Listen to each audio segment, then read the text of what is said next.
Yesterday, fashion designer Kate Spade was found dead in her New York apartment from what authorities call an apparent suicide. I spoke with a local mental health counselor to learn what signs you should look for if you think someone you love is contemplating taking their own life. Known for her handbags, clothes, and accessories, Kate Spade has been a fashion mogul and household name since the 1990s. Tuesday, the 55-year-old was found dead and left a suicide note. Spade's sister, Rita Sappho, tells NBC News the suicide was not unexpected, as her sister had a history of mental illness, saying she believed Spade had bipolar disorder and anxiety, but never got help. Bob Piper is a licensed mental health counselor with First Step of Sarasota and says Spade wasn't the only one. When it comes to a clinical depression, approximately 50% of the people who suffer from it will never be diagnosed or treated.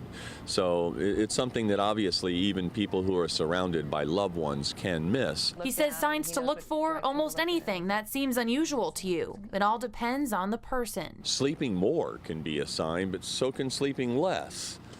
Certainly a classic sign is when people develop a condition called anhedonia. Or not being able to derive pleasure from things that normally make you happy. So when you see people falling away from those activities that you know they really used to enjoy and there's no pleasure there, that's a real sign. But Piper says some people are good at hiding the turmoil going on inside of them. It's a topic that we find way too hard to talk about in America, but it can't be too hard. We need to say to people, how are you? Are you okay?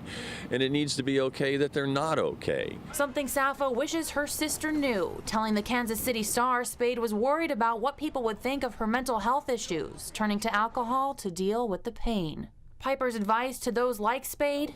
Tragically true that suicide, for people who are feeling my life isn't worth living, is a permanent solution to what often can be a temporary problem. So please, get help. It's not a sign of weakness. It's a sign of love for the people who are really going to miss you.